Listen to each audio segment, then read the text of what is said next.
Welcome everyone to our January Agile Rhode Island. Today we have Gary Miller, and he will be presenting on, is the New Year's resolution really agile? CA versus CI. Welcome, Gary. Good evening. Thank you. I really appreciate being here. Thank you, Sue, for the introduction. I'd like to welcome you all to this evening's speaker series for Agile Rhode Island in January. Just getting kicked off, if you have your cell phones with you, you're going to need those in just a moment. But for a minute, I just want you to think about, what was your goal for 2022? We're thinking for last year. What was your goal for 2022? I know it's been a while, but think back to what your goal was for 2022. All right. When you get an opportunity, use your cell phone. If you open up your camera, you can go ahead and hold your camera over this QR code, and it's going to take you to a survey. I'd like you to take that goal. I'd like you to put it into one of these categories. Was it career or money related? Did it have to do with family, love and relationship, your mental or emotional health, self-help, self-care, fitness, that's the traditional one, or did it fit into the other category? I'm gonna give everybody about 2 minutes just to think about that goal, what it was, and then if you could, just like to see where we stand as a team, put your goal in one of the categories. You can just open up your camera. If you have an iPhone, it'll work automatically. Even if you have a Samsung, open up your camera, and if you just hold over that QR code right there on your screen, it should take you to the poll.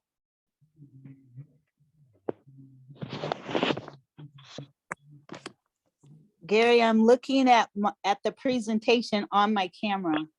Okay. On my cell phone, so I can't do that. It's not a problem. No worries. Thank you. Okay.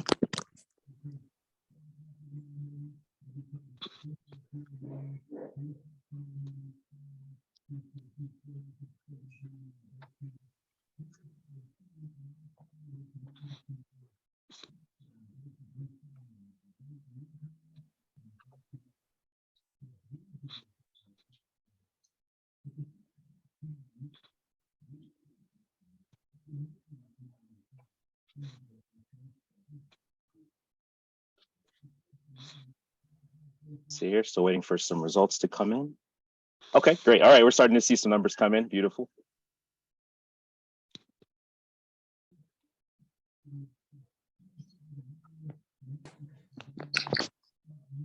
So if you're just now joining the call, we're just asking you to just use your camera, navigate to the QR code that you see on the screen, and put your 22 goal into one of those categories. What did you focus on last year? What was your goal last year? Just your top goal. Which category did it fit into? Was it related to your career, family, love and relationship, mental and emotional well-being, or the traditional fitness?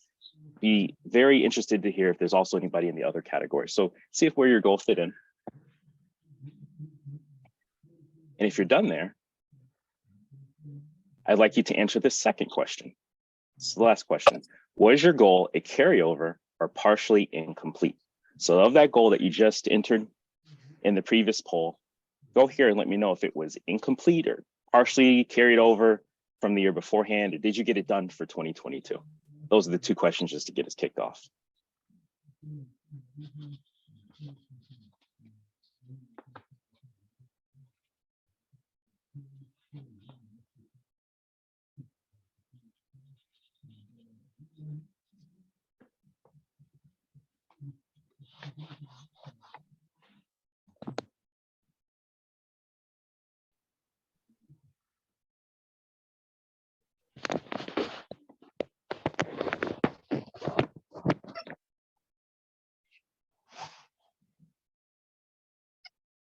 And if you're just now joining, we asked you to think about what your goal was for 2022, last year's goal, not this year, but last year's goal. What New Year's resolution did you make last year?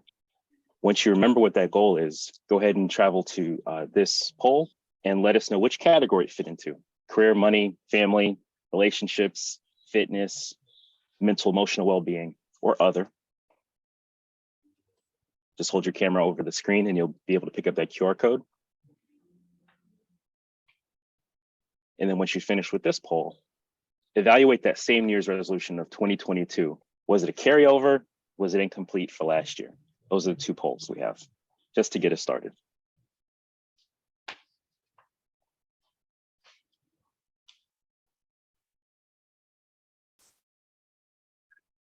All All right, let's take a look at the polls and see what we have going on here. I'm gonna hit refresh one more time.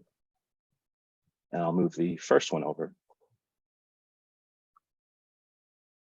So we have career and money tied with fitness, not surprisingly for the top, and the mental and emotional health. Okay, let's close that one down. Now the question to really get us started is, what do we think was the success rate? Just asking, what does everybody think was the success rate for 2022 goals? What percentage of those goals were completed or carried over? What does everybody think? Just going around the room. 10%. 10% success? 20%. 20% success, okay. 33%. 33%, right? So the poll for this group here, and we have a pretty good statistic, almost 20. We need one more person to be statistically significant. I guess that includes mine as well, right? There we go. We're over 21. So now we have a minimal sample size to be statistically significant for our research. And we are at a Pareto breakdown of 80-20, right? So 80% of those goals were actually carried over and 20% of them were successful. How does this apply to the national average? Survey says around 80% are left incomplete each year, right? So we're statistically significant with our group size. We're matching a national survey to get the same 80% carryover. Interestingly enough, just 9% of folks who did participate in New Year's resolution thought that they were successful. Does this surprise anybody? Either of those numbers? Nope. Yep. Why might this be the case?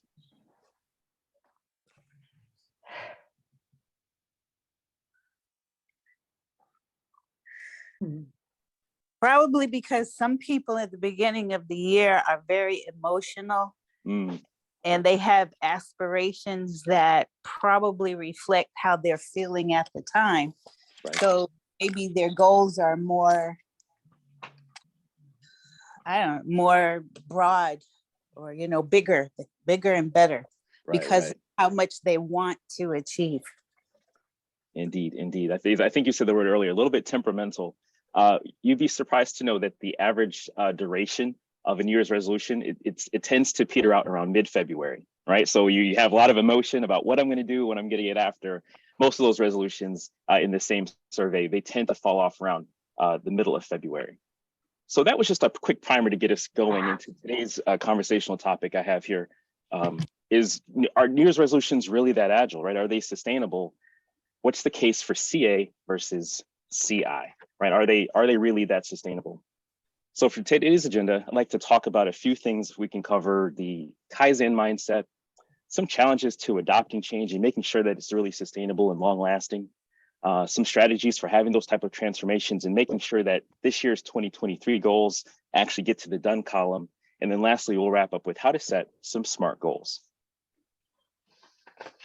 So let's look at how teams get it done, right? The whole premise of tonight's conversation, Agile Rhode Island, is, what do our Scrum teams do? That's my premise, basically. What can we borrow from what our Scrum teams do and see if we can apply any of their practices to our own personal lives to see if maybe we can benefit for some of their strategies for change. As an Agile coach for the past 12 years, again, I have a great colleague on the phone here, Sue. We work together at State Street. And Dorothy, I really appreciate you all definitely for recommending me for tonight's speaking engagement. As an Agile coach for the past 12 years, I actually got my start right here in Rhode Island at Blue Cross Blue Shield Rhode Island in project management, and then also at a great headquartered organization, UNFI, which is right down the street, I think at Iron Trail Way or Iron Way, also in Providence as a Scrum Master. It's really been my daily focus to help literally hundreds of teams reach their sprint goals, right? Some of them are software or product related in order to get to some level of quality or user experience as expected or requested by the customer. So how these software teams really get it done? Let's take a look at the Scrum framework and see how the software teams get it done. To begin with, you have a product owner and the team. They get together, and stop me if this sounds familiar, right? They get together, they list all of the things that they possibly want to get accomplished, for their time box. It's typically within 1 to 4 weeks. Scrum uses a time box. The most common one is going to be 2 weeks, but they typically have a time box of 1 to 4 weeks, and that's it. The team just goes after it. No distractions, no changes of plan, everything they need. They're fueled on nothing but caffeine, coffee, and simple sugars, and they have a product increment at the end of the 4 weeks. That sounds too good to be true, right? That's only anything work like that. Does anything work like, does anything work like that? Not for me. Not really, right? This isn't the real world scenario. So let's dig a little bit deeper to look at the entire Scrum framework. We have the product backlog, which is the entire hopes and dreams. This is everything that your customer, everything that your product manager could be requesting. That is prioritized by that single point of contact, that product owner, and then move down into the Scrum team, into the delivery team. The Scrum team then has an opportunity to negotiate with the product owner. What are the requirements? What's needed in this request? What's the fit and finish that you're expecting of the delivery? And I think the magic, what was missing from this last diagram to this one, is this magic within the sprint cycle, where we're going to do our design, our solicit our requirements, have our conversations, our peer reviews, meet with the team to then deliver that product increment. But between the last slide and this slide, there's 3 additional features here that I really want to call attention to in tonight's conversation: the daily Scrum meeting, the retrospective, the sprint review, in addition to the product backlog refinement and the sprint planning cycle. So for tonight, we're going to be going through this event by event, and we're going to take a look at some of the issues I've seen with teams that I've helped, some of the issues that they encountered, some of the suggestions that were made or things that we're able to adopt. And then on the other side, we're going to be able to compare to maybe what we can do in our own personal lives to borrow from that Scrum mentality. So when we talk about Scrum teams and them being successful, I'd like to understand, well, how do they approach the work? Why are they different, right? Scrum is built on empiricism, and it has 3 core pillars. Anybody who's familiar with Scrum, what are the 3 pillars of Scrum? What does it stand on? What does our framework stand on?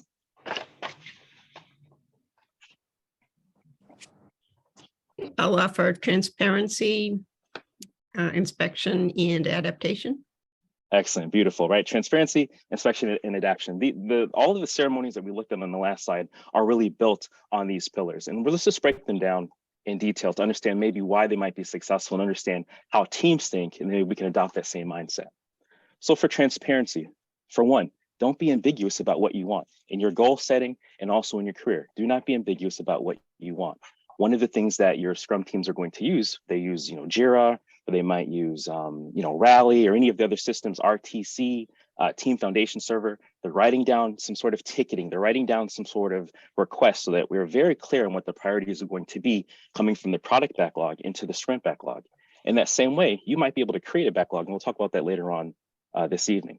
Focus and commitment, right? 2 of the 5 Scrum values. If we're not clear about what we're after, then how can we possibly expect to focus on it? And if we don't have a clear goal, how can we make a commitment when we have challenges, we have other things that are taking away from our focus, that are taking away from our attention span? We really want to be zeroed in on what our focus is going to be if we're going to have a shot at chasing our goals. Lastly, transparency is required for data collection. Starting off at Blue Cross Blue Shield of Rhode Island, I learned in the healthcare division there when we're implementing EMRs or electronic medical records, very simple rule. They think you learned at day 1. If it's not written down, it didn't happen, right? So if you made your rounds with your patients and you didn't log it, nobody could tell. If you administered, pain medication before you clocked out on your shift, how would the person after you know when to pick up, right? There's no record, there's no chain of custody, chain of responsibility for what's happening. If I do not have a log of what my team is doing or my progress to my goals, I have no way to go back and inspect, which is going to be number 2. I have no way to go back and inspect what's actually happening and maybe do a retrospective to understand where I can make some changes so I could possibly adapt for the future. So the inspect, how are we doing according to plan? It is very helpful and essential to the success of healthy Scrum teams for them to stop periodically to assess how they're doing to their initial plan.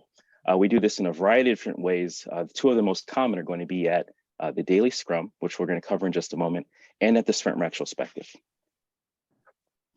Second, taking time to thoughtfully inspect allows us to understand, is the return worth the investment, right? Are the hours worth my improvement? Am I improving at a rate that will make me practicing this instrument or me learning this language? Am I really getting the return on investment of my time for what I plan to get back? And then third, leading versus lagging indicators. Leading indicators really specify, they highlight favorable outcomes. Things are going to let you know that you're satisfying the condition that's taking you to your goal. It's not going to confirm whether you're not going to meet your goal. It's just letting you know that if my goal is to maybe be the top salesperson in this region, I probably want to have some leading indicators about maybe the number of phone calls that I make, maybe the number of consultations that I've booked, maybe some soft commitments on investment. Likewise, lagging indicators, they confirm the status of a condition that's already passed, which is still helpful for inspection because it lets us go back to see if we're meeting our goals or our desired state. Let's take a look at a couple of them. Here on the screen, you can see a couple leading and lagging indicators. On the left, I believe this is going to be a Garmin watch. You see a couple indicators. I'll take the easy ones. You've got the time, you've got the date.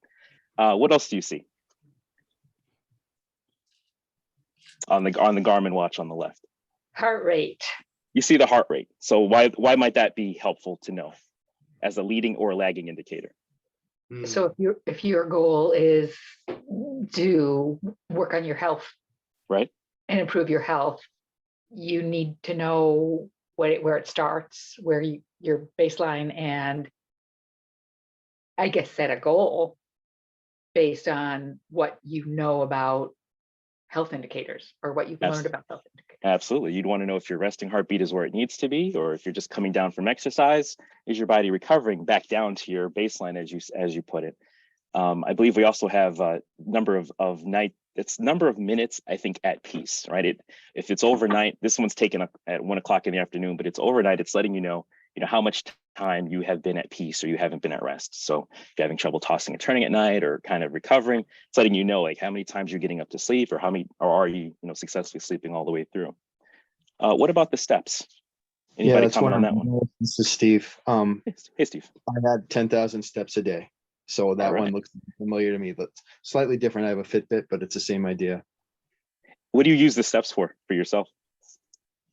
Yeah, I try to make sure I did 10,000 steps a day, have it down that if I can get out in the morning and walk for about 45 minutes, and typically that'll cover the majority of my steps. And then sometimes I go for a quick walk in the afternoon. Excellent. Now I'm gonna ask a leading question there, Steve. Is your desire to hit the 10,000 steps backed by any type of evidence or plan, or is 10,000 just a number you picked? I'm guessing there's a reason why you want to do 10,000 steps. It was like just talking to a lot of people in similar age and fitness goals. They said 10,000 steps is like a goal. If you can get up to 12,000, even better. I just know that if I have something like 10,000 steps, it's going to motivate me every day to get out and do and be active, right? Excellent, right? So that's definitely the answer I was looking for. So Steve's example of his 10,000 steps is not for the purpose of just taking the steps. It's actually a leading indicator that's letting Steve know he's on his way to his fitness goal. So if he wakes up and he checks in the afternoon, he's only at 5,000, doesn't mean he's any more or less fit. But in terms of his goal, it lets Steve know, hey, I'm about 3,500, 1,500 behind. I might be 5,000 behind where I want to be for the rest of the day. Being active, being physically fit, that's going to lead to the ultimate goal of actually being healthy, right? So this is a leading indicator that Steve uses. One that I use all too often is this fuel gauge. And I'm always constantly trying to manage it to keep it off of this. Is this a leading indicator or is it a lagging indicator? That's lagging. You're going It's to a need lagging to call AAA. Going to need to call AAA, right? Going to need to call AAA. In addition, with maybe your fuel range or a map letting you know how far you've gone or how far you've got to travel, this can also be a leading indicator letting you know how close you are to your goal, determined by the consumption of your resources, right? This is a very similar concept to our triple constraint matrix that we get from Waterfall of scope, schedule, and resources, right? So it's my time on the road, I'm the one resource, or scope, schedule, and my resource, my gas, my fuel. How am I doing on my consumption of my resources, my fixed resource, in order to get to my goal? And then here we have a stock ticker. Those of you who know me know I love BlackBerry. So this is the BlackBerry stock ticker. I figured I could pick a company that won't cause too many issues. Thank you. Is this a leading or lagging indicator?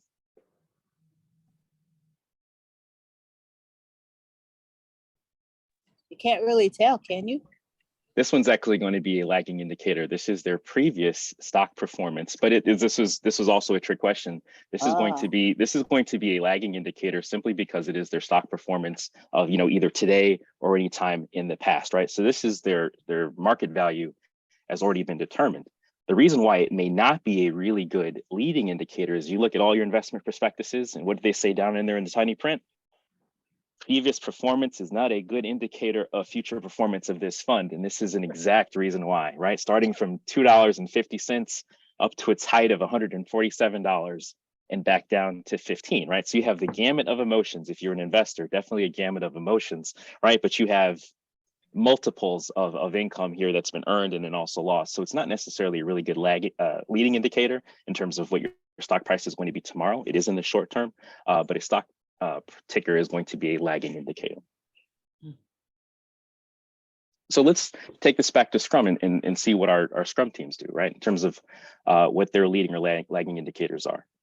This is a burn down chart, and this is going to be the single most common and single most effective leading indicator, if you will, or lagging indicator for a Scrum team. On here, you're going to see two primary lines. There's three dimensions. You have your time across the bottom. You have your story points, the number of effort. You could think of it as your budget, what in terms of what you agreed to spend on your product for the next 2 weeks. And then that third dimension you have moving from left to right is you have an ideal burn down, and then you have an actual burn down chart. The ideal burn down chart lets you know that if in a perfect world, right, going back 5 or 6 slides where it's just request and action. In that perfect world, this is where the team's going to start off. This is our sprint commitment. So we're probably around 48 points. And in an ideal world, we'll get this project done by November 14th, and we'll be able to burn down, hence the title, all of that work by November 14th. Then the cold light of reality hits this project team, and they are starting to work in a normal environment, and you see what their progress has been for the past 2 weeks. Does anybody notice any issues? Feel free to speak up if you notice any issues with their actual performance. It's very flat at the beginning of the sprint. Mhm. Does a little better, and then they obviously missed the target. They obviously missed the target. At which point would you notice that there was an issue? At which point would you speak up if you were a product owner or a product manager for this team? Definitely around November 5th or 6th or 7th, because you're Right. starting to go flat right away. Right. You have the leading indicator that's letting you know where my team is planning to be by the burn down. I have the ideal burn down, which is my leading indicator, my lagging indicator, which is our performance, or what we would say yesterday's weather. It's letting you know, to Steve's point, we're about flat. What are going to be your odds, even though you can see the answer to the right, what are going to be the odds of this team completing the sprint goal if you have a meeting with them on November 5th or November 6th?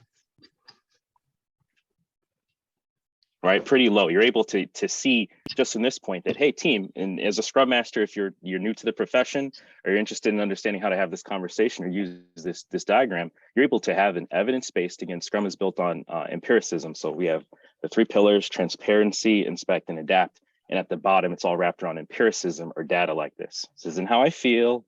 This isn't how you feel. I'm able to show you the data so we can have an evidence-based discussion around what do we think the team is going to be able to accomplish this sprint.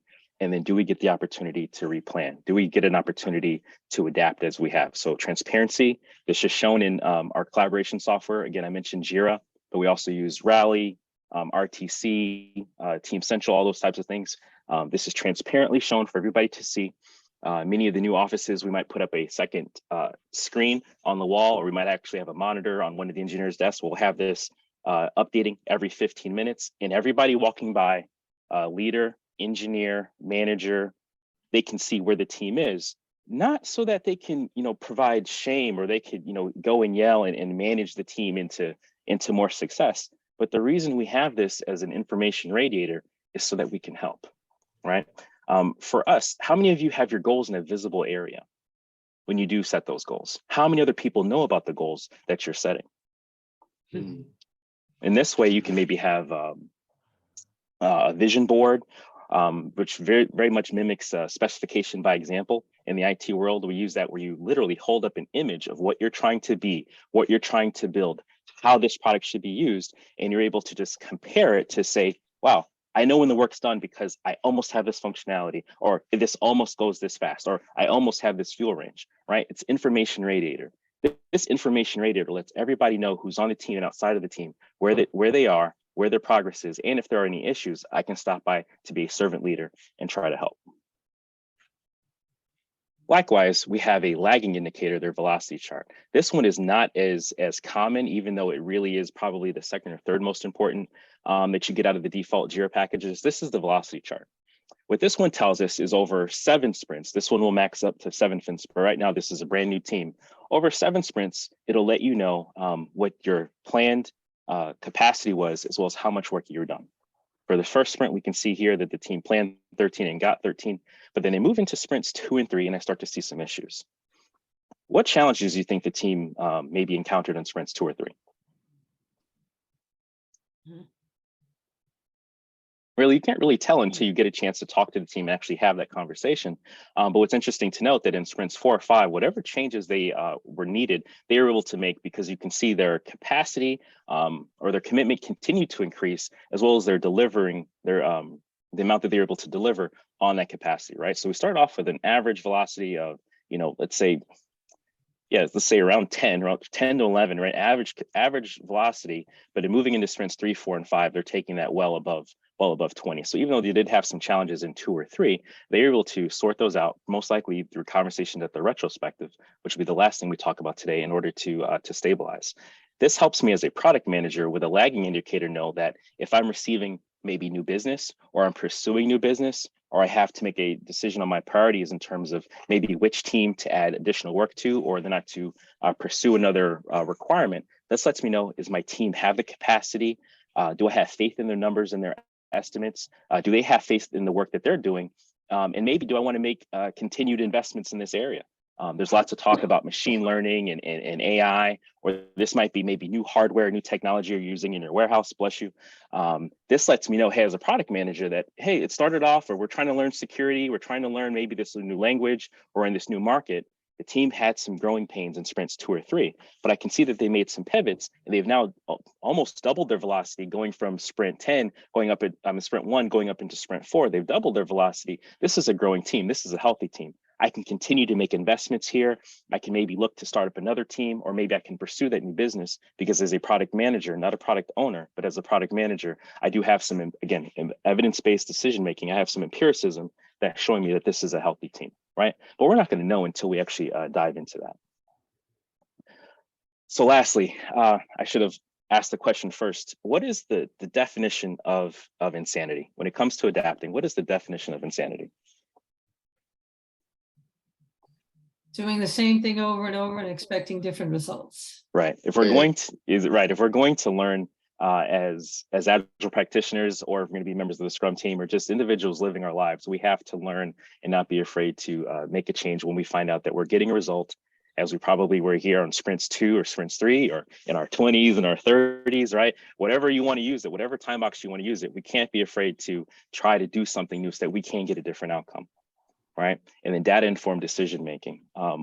One thing that I'd like to just share that can be really helpful that I learned from the Scrum teams is that if we're not keeping a record of what's happening, we don't get a chance to maybe learn from our mistakes. And so one of the things I would recommend is making sure you capture qualitative and quantitative information about what you're experiencing in your personal life. So qualitative, this could look like making a journal on how you felt when you ate a certain type of food, or, hey, I stayed up past this bedtime. I didn't get this amount of sleep. When I woke up, this is how I felt. And then I was able to draw kind of a conclusion to that. How do I feel when I undertake certain activities, or when I'm able to participate in different way? Having a qualitative journal lets you stop and reflect, understand, are there any things that are within your control? We have a great exercise called Circles and Soup in the Agile community. What is in my circle of control? And then I can leave the things that are in the soup, things that I can't control, that's outside. But for the things in my circle, the special forces, we call it like my own 3-foot world, the things that I can kind of control, what are those things? And then how can I make those changes and then go back out into production, go outside into the real world and then make those updates. So leaving you with a quote here for this section: learning is living, and if you're not adapting, you're being left behind. In summary, learning is living, and if you're not adapting, you're being left behind. So let's take a moment and break down then the Scrum framework, and this will take us through basically how we can borrow from what those teams are doing. This is, again, hundreds of teams that I've had a chance to really survey and work with, and just pull some information from them. First is sprint planning. You'd be surprised at the number of teams that start a sprint without a goal or an agenda, of anything that needs to be accomplished. They have no idea what their customers are requesting, and it makes it hard for them to really formally commit to any one direction. And it moves them basically from a state of being proactive to being reactive, right? So in these teams, I find out when they don't have sprint planning session, there is no goal or agenda. It turns them into pseudo Kanban. Kanban by itself is not a word, but if you're a sprint team, Scrum team that is supposed to be having sprints, you're supposed to be having releases, you have a customer that's expecting you to get to the X by a certain time, turning into a Kanban of I'll do what I can, I'll get to it when I have time, I'll do as much as I have capacity for, really starts to upset the apple cart, and it doesn't really give you good consistency. And without that consistency, it's hard for you to form that trust and respect with your customer. The teams that did not do sprint planning were managed by the golden and the HIPAA rules. Even though I have HIPAA rules, they're managed by the golden rules and the HIPAA rules. Anybody know what the golden rule is? This should be pretty funny. What's the golden rule? Doesn't sound like a bad thing to be ruled by the golden rule. Do unto others as you would have them do unto you. Right, that's what we would hope it would mean. But in this anti-pattern, the golden rule means he or she who has the gold makes the rules. So right? So right, thank you. So these are teams without sprint planning, without a formal commitment. The person who has the budget or the person who is the VP could come into the room and tell them, well, I want you all to focus on this. So what's on your desk? Well, no, these are my commitments. These are my projections for the quarter. These are my personal goals or my department goals. This is what I need to get done. Likewise, the HIPAA rule, and I learned this from a training, is this is the highest paid person in the room. So we may not always do the decision that's best for the product, right? We may not do what's best for the customer. We might do what the senior tech engineer decides that they want to focus on for the quarter, or what they think will help them get to their own incentive pay.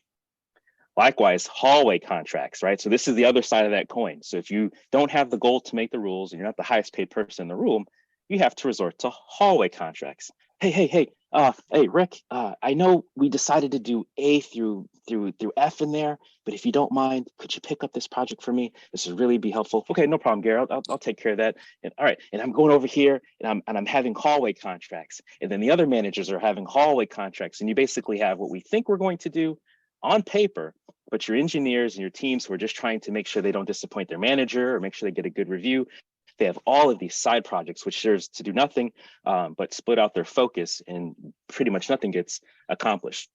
In a similar fashion, you have the resource manager factions. So this is when you have basically the golden rules, the HIPAA rules, those are in effect. And then you have the resource managers who actually are writing the reviews and are actually hiring the people. They're the ones who are determining what the engineers are actually assigned to. They're moving their allocations back and forth. They're not really supporting products, or if they have a product that is more critical, they'll pull an engineer off that team and move them somewhere else because there isn't any dedicated charter, isn't any dedicated resources. So if you're managing your team by urgency, you can imagine how that feels. How does it feel for running our life by urgency? We have a goal over here, and then we decide to run over there because something urgent comes up, and then we see what do you call those, like a television ad, the commercials late at night telling us, hey, if we send in $199, we'll learn how to make this business and make $10,000 in just 3 weeks. And so now we go over to here, and we move over here, and there's a special promotion, right? We're just moving all over without any true commitment to one idea.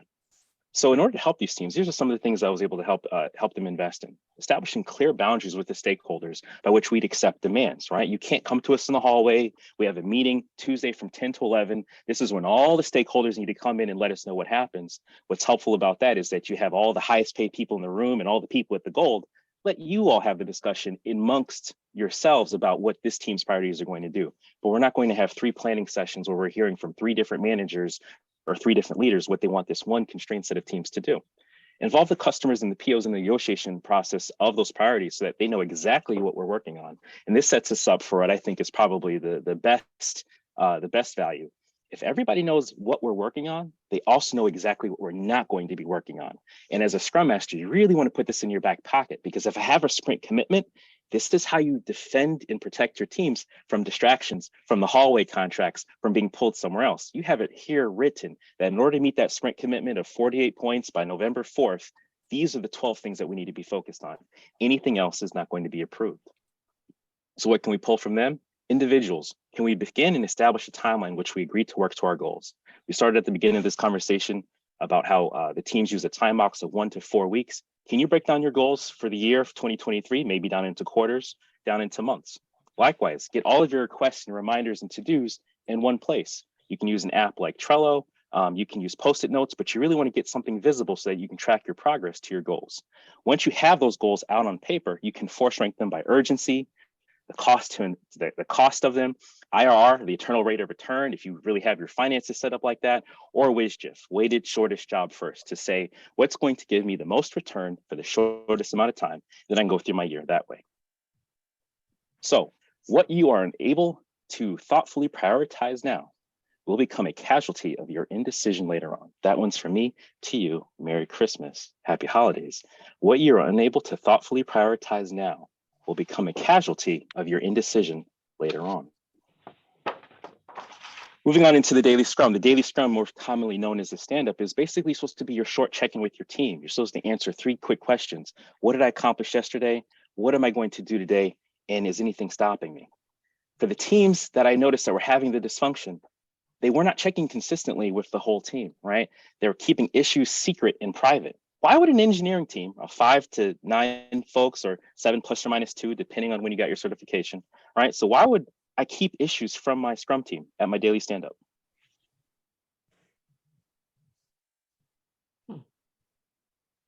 You don't want them to ask questions about it. Right? We may not want them to ask questions about it. I may be blocked on a piece of code. I might be embarrassed. I don't want to share, some of my issues. And what happens there is your molehills become mountains.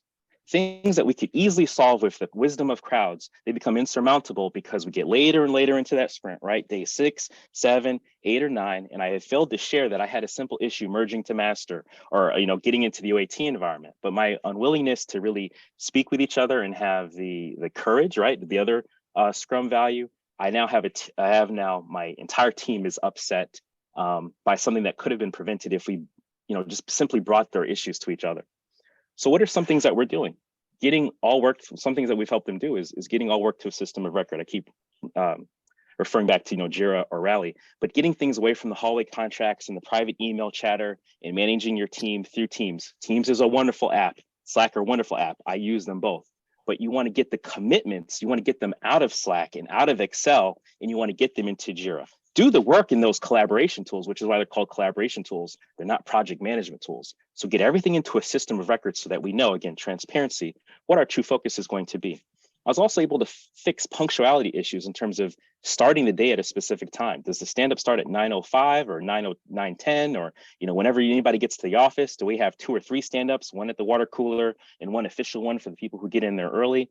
As well as have an escalation agreement in chain so that when we do have an issue, I don't feel shame, or for the new engineers that are joining our team, we don't know where to look for help. And so we're sitting there with an issue and it just gets bigger and bigger. The time continues to go, time marches on, right? And we start to use up all of our 10 days because we don't know what to do next, right? Meet or message ahead. If you're going to miss your stand-up, if you're going to miss communication, send a message ahead. If you can't make the meeting, send a message ahead. There's a quick proverb that I learned when I was much younger, talking about for want of a nail, right? Please look that up later. If we have time at the end, I'm just want to speeding up because I know we're short on time, about 20 minutes left, but it's a great message, for want of a nail. And you can see what happens to a team for want of a nail. Same thing happens when your team fails to meet on a daily basis. You likewise, how can you benefit from this mindset? Having a personal RACI. RACI stands for responsible, accountable, consulted, and informed. So you may not walk around with an entourage of 5 to 9 people in your daily life, but there are still people just like those on this call that you can reach out to create your own RACI matrix. You yourself might be responsible for doing a certain task, but you might ask for an accountability partner. This could be a friend, partner, colleague, who you might check in on a regular basis to make sure that you're making actionable progress towards your goals. Consulted, invest in some folks around you so that you can ask what might be the next best step if you find that you are blocked, like the engineer is on the left. If you find yourself in that same scenario, you might want to reach out to somebody so that you can understand what needs to do. And then informed, are you being transparent and maybe letting the folks know that you're working on goals? It could be improving in a relationship, or fixing something with your boss, letting your boss know, letting your partner know, hey, I'm taking these steps to improve this behavior. This is how this is going. Do you have any feedback for me? What I really like about these things, I think I have the 3 M's up next, is that when you start to meet in groups, similar to the daily scrum, you can motivate each other, receive motivation. When I heard the definition of persistency is it's continuing to act when the initial excitement is gone, right? So you might need some motivation so you can persist to get your goal done. Likewise, you can receive and give mentorship when you start meeting in these accountability groups. And then likewise, meeting on a daily basis invites you to actually measure your progress. So you're always taking a look to make sure that you're making that actionable forward progress towards your goal. So this is a great African proverb. If you want to go fast, you go alone. But if you want to go far, you go in pairs, right? You want to go fast, you go by yourself. Learn something, do something new. But if you want it to last, if you want to sustain, if you want it to be around for a while, go in pairs, go with the team, build that accountability, build that group. Backlog refinement. This is my favorite interview question. If you ever ask me what the most important ceremony or activity is of the 5, it's going to be backlog refinement to me, because I think this is when we work the process. Many of the teams that I have worked with over my career do not do backlog refinement. Many don't have a good idea of what it's used for or even how to go about it. And I will admit that you have to kind of know what's the right way to start cutting into this thing. But once we start doing it, and I'm going to talk about the investments that we made. Once you start doing it, you find out this is where I think a lot of the improvements come from. The retrospective is going to be the #1 answer, the #1 popular answer. But I like to go to the root of the tree. The backlog refinement is where you take action, I feel, on what you discover in the retrospective. And that's why I think it's the most important. So teams that are not doing backlog refinement, some of the symptoms I find with them is that they have many stories, they have many Post-it notes, many things to do with generalized outcomes. I'm going to work on this. I'd like to be this, but it's missing crucial information that I can actually, take action upon. The problem with that is that the higher complexity, specifically in software development or in engineering, right? Higher the complexity, the lower the momentum. So it's harder to just kind of figure your way out of things when you're trying to rebuild a decades old system that's written in a language that we don't really use anymore, like COBOL or something like that. So those higher complex projects, you can't just really spark up the momentum to just like dive right in and refactor this code base, right? And make those changes. So we need to really invest in backlog refinement to break down those larger issues and risks into smaller tasks that we can consume. Likewise, with teams that do not do backlog refinement, you find that their expertise is actually leveraged and over leveraged, meaning we have a few people doing the critical work or doing the traditional work, which leads to bottlenecks.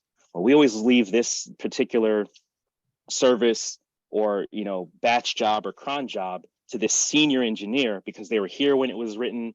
That was 7 years ago before I even joined the company. So it always goes to them. And it's so complex, they don't have time to invest in teaching me. So always let them do it. And what happens is that they become over leveraged and they become a bottleneck to the team moving forward, because when they take a vacation, heaven forbid that they do take a vacation, take time for themselves, the whole company grinds to a halt, right? Because we haven't invested really in expanding the knowledge transfer of that team. So what are some things that we did to help them?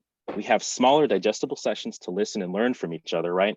So instead of having, I would see one backlog refinement for 2 weeks, 3 hours, 1 to 4. Nobody wanted to go to that meeting. Break it down Tuesday, Thursday from 10 to 11, Monday, Wednesday, Friday from 9:15, right after the stand-up, from 9:15 to 10 o'clock, right? The 45 minutes right after the stand-up, Monday, Wednesday, Friday. Make it small digestible chunks so that you can take something small away, take action on it, and then bring it back to the next meeting, Tuesday, Thursday, Monday, Wednesday, Friday. Make plans to intentionally prepare for the journey ahead by upskilling. If you're going to take a trip cross country, or if you want to take a safari somewhere, you maybe check your home range skills. You might check your ability to make a fire. You might make sure you have everything packed. You might make sure you're dressed appropriately for the environment that you're going to be going in. Many times teams lose that. If you go back up to that higher complexity, lower momentum, I come into team rooms where everybody's kind of dragging along and nobody's showing up to these meetings, and I'm wondering why we're not punctual. It's because we get in there and we're listening to something that nobody has any idea about. We don't have the skills. We never had experience of it. Our CIO or CTO is asking us to deploy this technology. They haven't trained us, and there is no momentum in the room to attack this thing because we weren't even ready for the journey. How many times you all can raise your hand on the phone, like, hey, we've got to get to the cloud by 2019. We've got to get the cloud by 2020, or this thing has to happen. but we haven't taken the time to do the nemawashi, which is a Japanese term for preparing the ground. We haven't actually taken a chance to cultivate the team, the people that we work with, to make sure we're ready for the future. And so we lose the momentum, we lose their courage or their interest in moving into this new area. So we can use backlog refinement to uncover those risks, to see if there's something that maybe I need to send my folks away to some Salesforce training, or I need to send them to some AWS fundamentals before I put these stories in their backlog. And here we roam for mines. Anybody familiar with that risk management term, roaming for mines?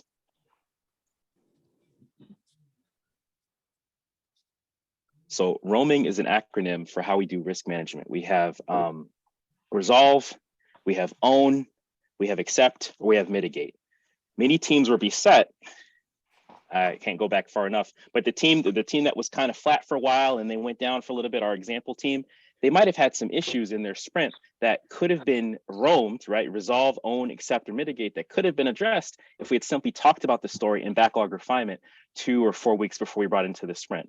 Many teams that are unsuccessful and have those issues, the first time they see a story is, day one of the sprint, and they spend so much of the sprint trying to figure out what it is, what are the requirements. Hey, I need help from a DBA. I need access to this environment. Oh, by the way, there's an issue and it's dependent on a vendor that you have to put a 6-week lead time ticket in order to get the access to, right? From the very beginning, their sprint is gone, right? Their 2-week time box is exhausted, just figuring out the issues. So backlog refinement can be essential for helping your team to roam those landmines. We can also use backlog refinement to develop automation to reclaim and cultivate time. This one would be helpful for us in our personal lives to invest in AI, invest in automation, delivery apps, scheduling apps, bill pay, things like that, that can automate routine tasks, lets us reclaim that time, which if we've all played Monopoly, once you get that money, you invest it into the next property, right? That's how you get from the little houses into the big hotel. Once you receive that asset, you've got to reinvest it back into the system. So individually, I'm asking us, how can we invest in ourselves, right? Take that time back, making sure that we're picking up the books, we're going to the webinars, we're coming to great organizations like tonight at Agile Rhode Island to continue to invest in ourselves, to learn new techniques that'll make us more effective overall.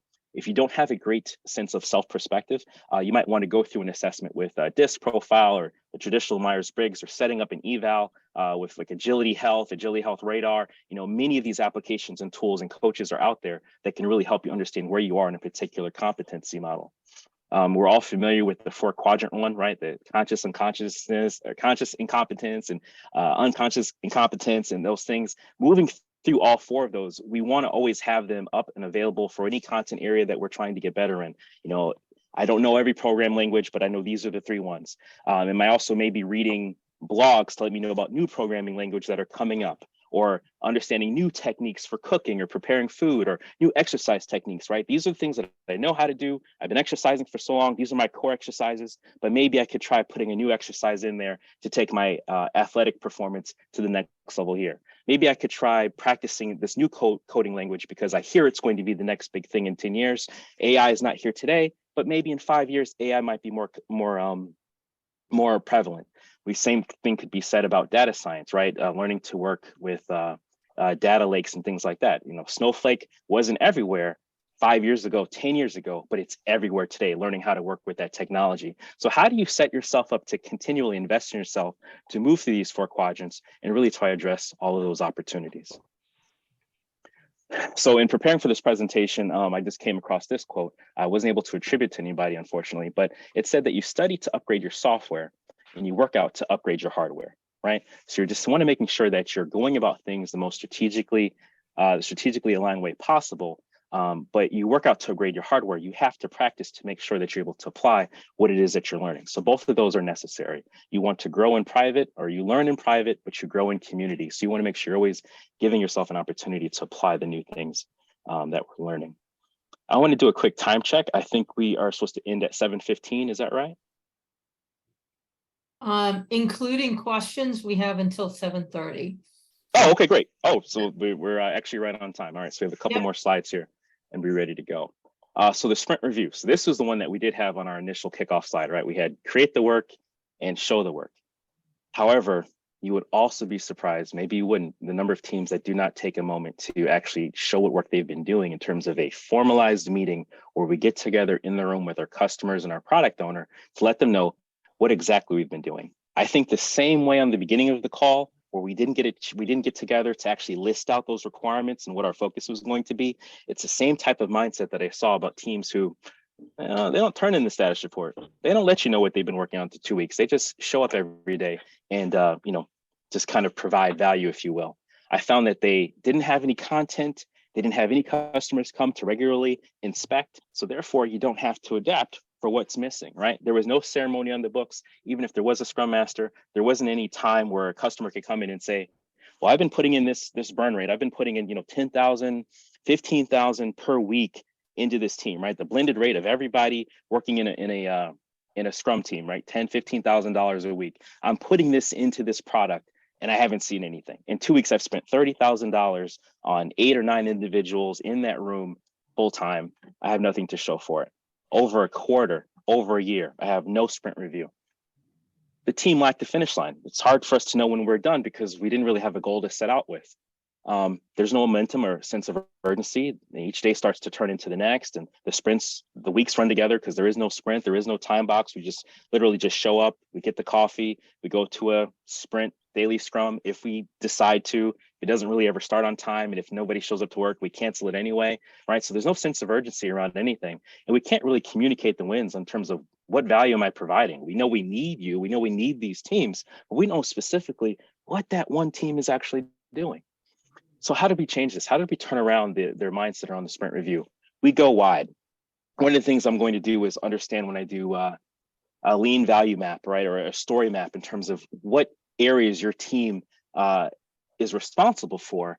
I want to get those people in the room. I want to say, hey, if we're working for the taxation department, we want to get the accountants in there. We want to get the director of finance in there. We want to get the controller. We want to get the CFO. We want to let them know that, hey, for the financial systems that are allowing us to, bill and ship our product, we want to get you into the room with everybody. Send whoever you need to. We want to get your entire department into our sprint review so that we can show you what it is that we're focusing on.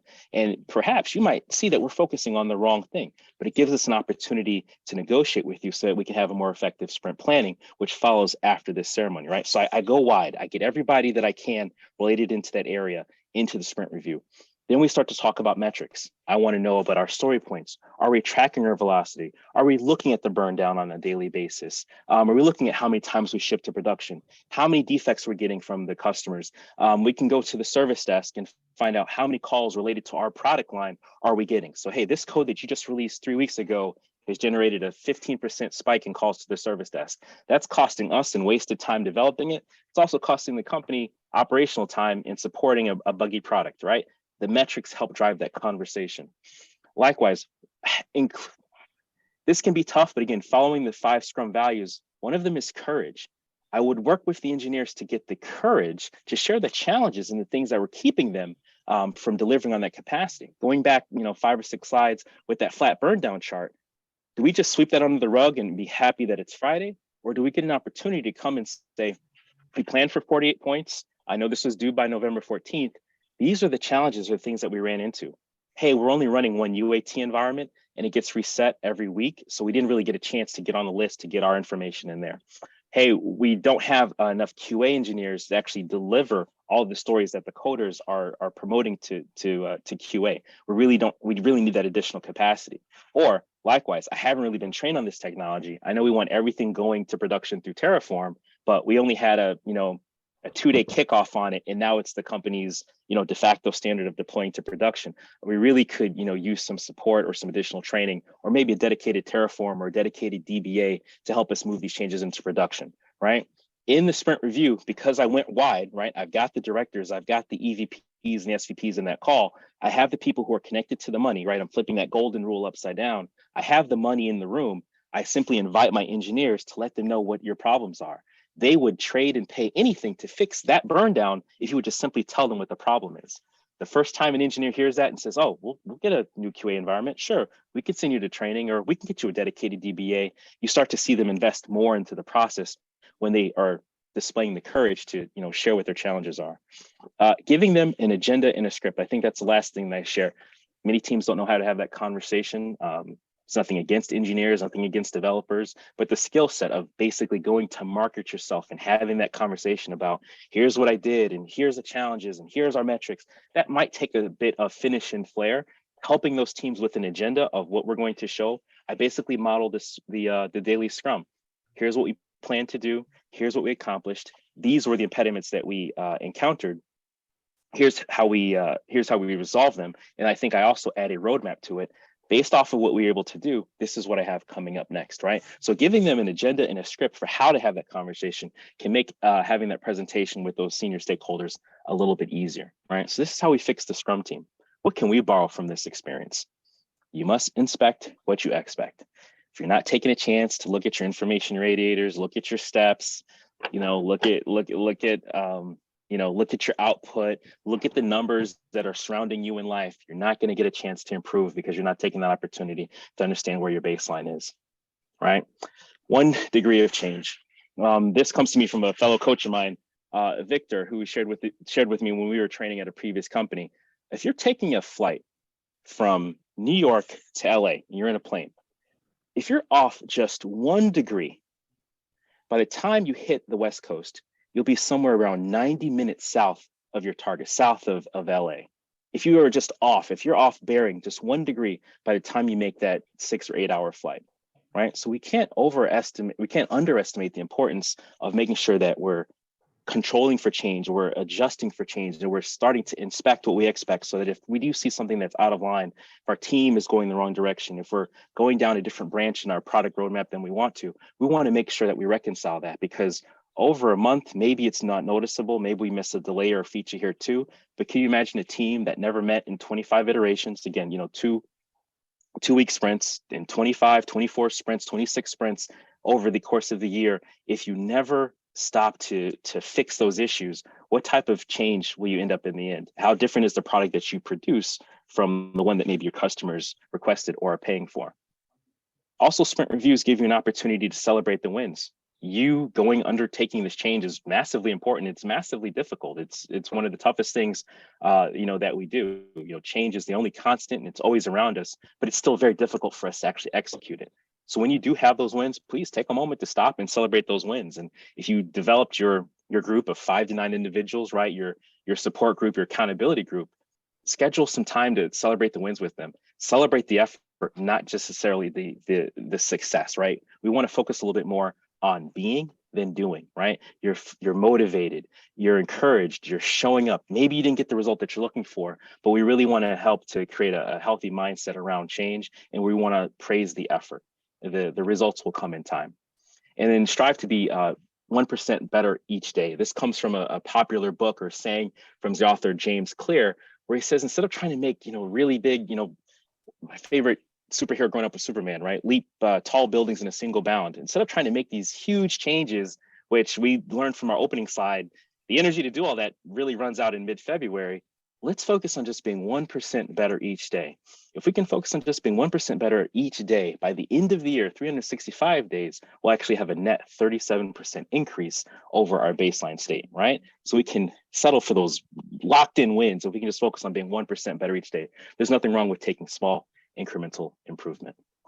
So with that incremental improvement, you start to get momentum. And as I'm saying here, momentum is the force multiplier, which overcomes inertia, right? So if there's something difficult that we want to attack, or there's a goal that we're really not sure that we can reach, taking those small steps, building that momentum, that's a force multiplier that lets you tackle those issues, that really lets you see some sort of sustainable change, or break into an area that you haven't before in your life, because we're trying to do something new. And to get something we've never had, we've got to do something that we've never done.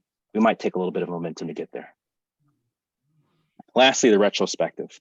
This is when it all comes together and we talk about what it is that we've been doing. The purpose of that retrospective or that postmortem is just to debrief on the successes of a team, right? The sprint, or the mission, right? But it also helps us to highlight the opportunities. Maybe we didn't execute so well, or maybe something didn't go as planned. This helps us build what I like to say is a learning backlog, or a Kaizen backlog, so that we are instilling the belief of continuous improvement. And in my title line, I had CA versus CI. And the whole focus of today has been incremental continuous improvement. The CA doesn't really stand for anything thing, but I came up with the idea during this presentation of basically what happens when we don't have continuous improvement, when we aren't successful, when we're setting those same goals year in and year out, as we talked about at the beginning, that 80% rollover. That's CA, that's continuous agony, right? So that's what the CA versus the CI was for tonight's presentation. The retrospective helps us avoid the CA so that we can really set a goal and finish the goal and move on to the next one. We don't want to see them again in 2023 and 2024. So for Scrum teams that didn't do retrospectives, when I did start to talk to them, either one off at the coffee, sometimes you have to corner them. They really are antisocial. You find out that they're highly reactive and there's a lot of bottled up emotions in those environments. Part of the root cause is that there's some extreme resentment. I've been having an issue with this developer or this tester and the way that they're promoting code, or that they're not commenting it, or the way that they're taking notes or they don't take notes.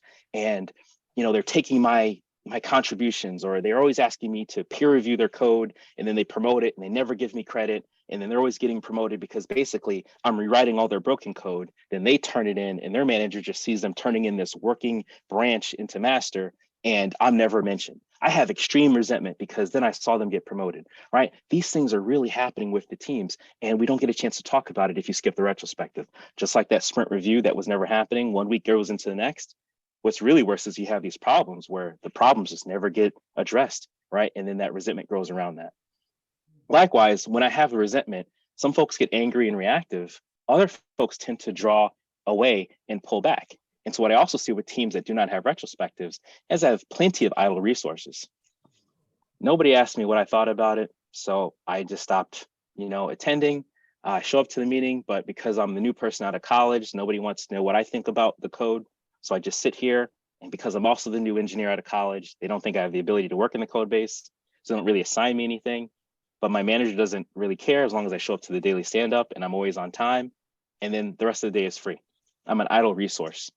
Or you can have other folks who are disenfranchised by new engineers trying to come in and take over, where the seniors on the team feel like, hey, they're being pushed to the side, and they're bringing in this younger workforce that's really trying to, take over. They're trying to modernize things, but these folks don't know how it's done. They don't know the Ninginganke, right? The human system of work, right? The human way that work is done. They don't know the process of the company. They don't have, I think, number 4 here, we have a frayed cultural fabric. We're not communicating with each other to get the best of each other. We are starting to be divided amongst ourselves, and a house divided amongst itself, cannot fall. So I find Scrum teams are closer to factions than they are to actual teams. So how do we fix this? Focus on team norms. We really get folks to come out and say, hey, this is bothering me. And maybe if we do not have the courage to say that, or the respect, right? And the 4th Scrum value, if we don't have the courage or the respect to share it in a productive way, as a Scrum Master or an Agile coach, sometimes I have to solicit these conversations offline, and then I can put them into the group anonymously.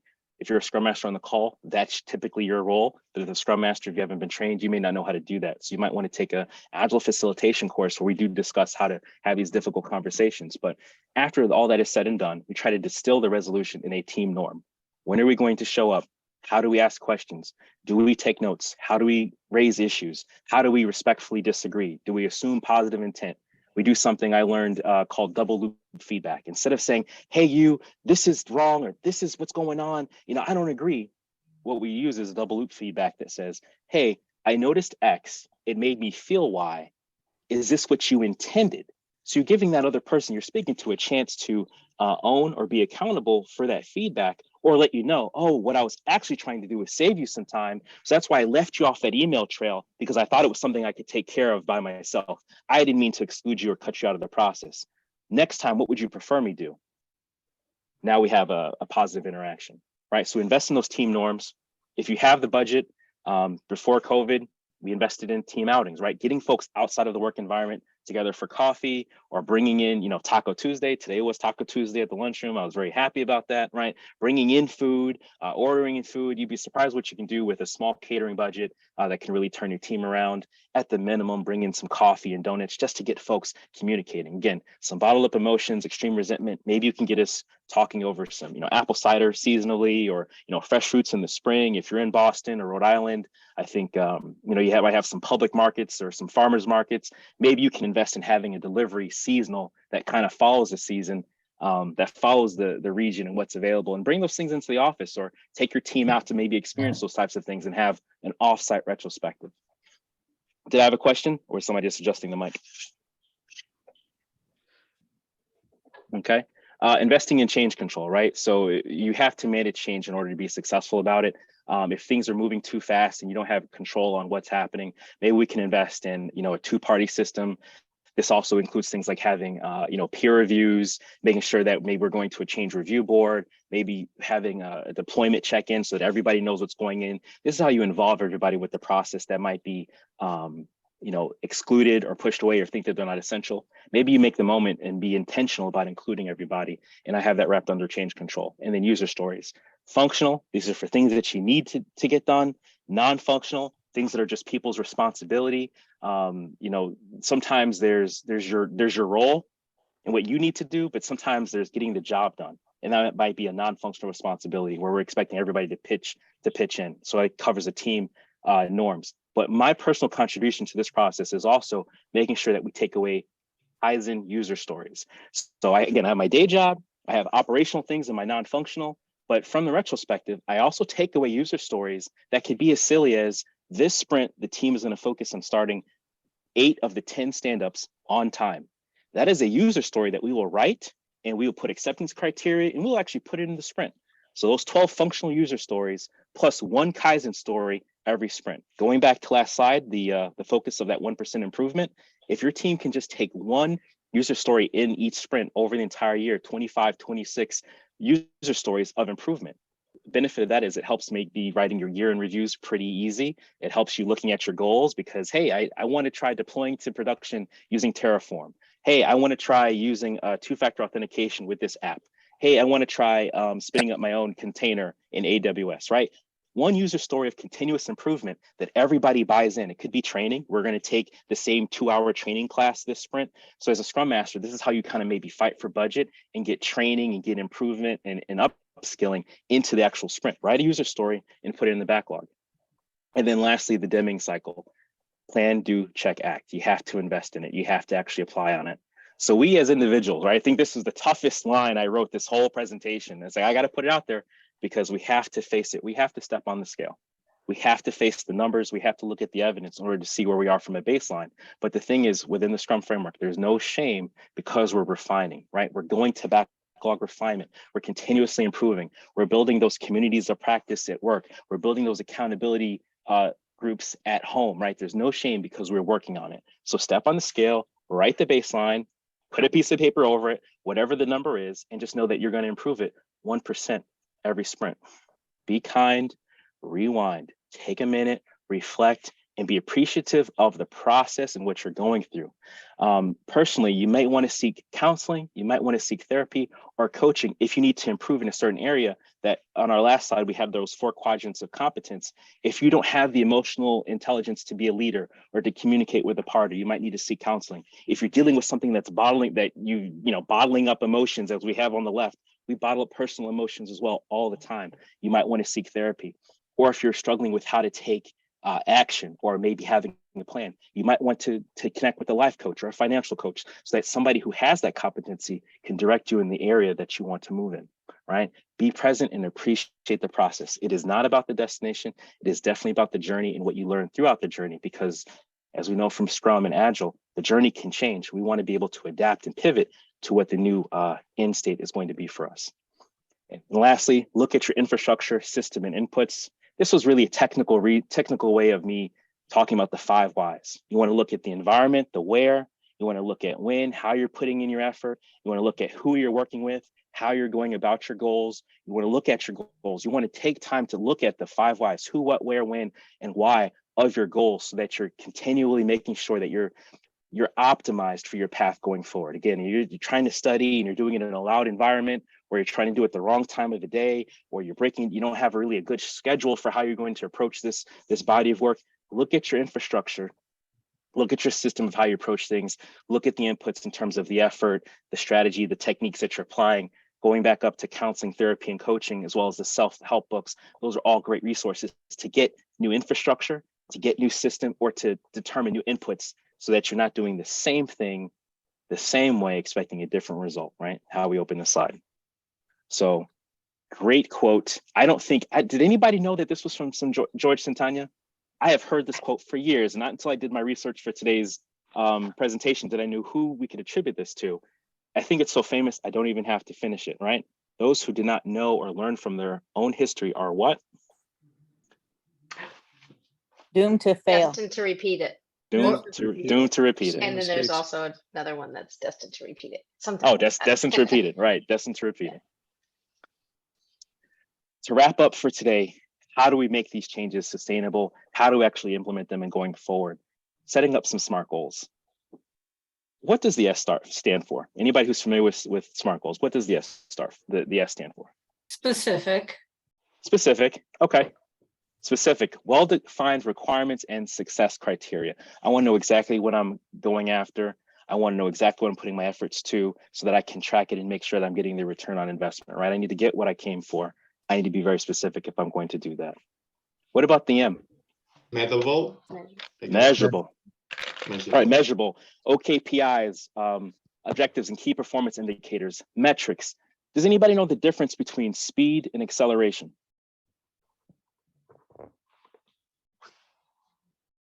Speed is what you're going now. Acceleration is the rate that you increased. Yes, the rate of increase. In order to change speed to acceleration, I have to have a direction. Without a direction, I just have speed. I'm moving fast and I'm breaking things with lots of coffee and caffeine. Acceleration gives me a direction. I have to know which path that I'm traveling on. What about A? Attainable. Attainable, right? Attainable or achievable. This needs to be a logical progression in scale from my current state, right? Setting my New Year's goal to run a 6-minute mile when I haven't ran a mile in 13 or something years is not really going to be an achievable goal, right? Trying to go to 6 million in sales when maybe my company is only doing 250 is not going to be a logical progression. I may need to take this big journey of 1,000 steps and just take one small incremental step further and just say, let's practice running at all. Let's just get out there onto the track. Let's get there to the gym. Let's maybe, check a book out of the library. Let's join the group and take smaller achievable steps that will cascade into, larger return on investment. R, relevancy. Will you put this into practice or use regularly?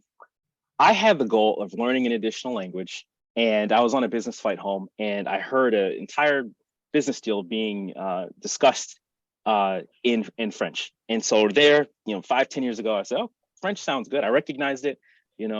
I'll try French. I did it. I maybe downloaded, Babbel, and I downloaded, something else, the applications, and I think I might have done it for like a week or two. But there was nobody else I could speak French to. Wasn't being used in my workplace. I tried watching maybe the TV with the subtitles on and the captions. And after a while, I just got frustrated and I hated having to watch movies over 2 or 3 times because I missed the plot. And eventually that goal fell away. Years later, I was taking a walk at downtown West Hartford. And I go into this new bakery and it just smelled wonderful, just smelled absolutely wonderful. It just opened and I'm looking through the display case. And I've seen these desserts that I've never, ever seen before. The whole top, and it's rainbow color. They had almond, they had lemon meringue, they had orange, they had pistachio, they had brown butter sugar. And I'm asking what these are called. And the owner of the shop, who did not speak English, she said, macaron. And it's a French word, right, for these wonderful desserts. And I will tell you, I have had motivation to learn French ever since. I downloaded the apps, I started practicing because I wanted to communicate with this baker who owned the shop in her language. And she was very nice, very wonderful. And she enjoyed the fact that she was new to America and that somebody, even though it was just to request this order, came into her shop and spoke her native language. Puis avoir deux macarons. That was the first sentence that I learned in French on my way to learning other things. But once I had a connection for how I was going to use this language, sticking with it became easy. I want to be able to order everything. I want to be able to order croissants. I want to be able to order my coffee. I want to be able to ask how this person is doing. Now I have a connection for how I'm going to use this goal of learning French on a daily basis. I was much more likely to stick with that. And I order Dolph Macaron every time I'm there in that bakery. Last, the T is for time bound. When do I need this realized? It has often been said that a goal without a time limit is just a dream. We want to make sure that all the effort that we're putting into these items, we really do have a timeline with which we're expecting to see a return on this investment, not necessarily just for receiving the benefit, but also it's an opportunity for us to check in, right, to inspect and adapt to see if, again, this investment is this investment is not maybe worth the return, or maybe I need to pivot and do something different, or maybe new technology has come out so that I can pivot and go a different direction or try this goal in a new way, right? Likewise, if I have a larger goal or something that I really need to do, right, this is something that I can pivot away from, I might need to use time boxes to break down a really aggressive goal into smaller steps so that I can get help from others and that I can stick with it. I do not want to be overwhelmed by a really massive goal that I know I need to do that I don't have the ability to take action on. In fact, that will lead to depression. That will lead to being disinterested because it's something that I know I have to do. I can't get away from it. I can't substitute for it, but I'm woefully unprepared to address it. So how do I find the smallest actionable step? Again, this sounds like a good user story, right? A vertical slice, it gives me functionality. What's the smallest actionable step I can take towards this really large goal that will give me some sort of return? And that's going to be how you set up a SMART goal. Any questions on SMART goal setting or any examples or challenges that you all have had?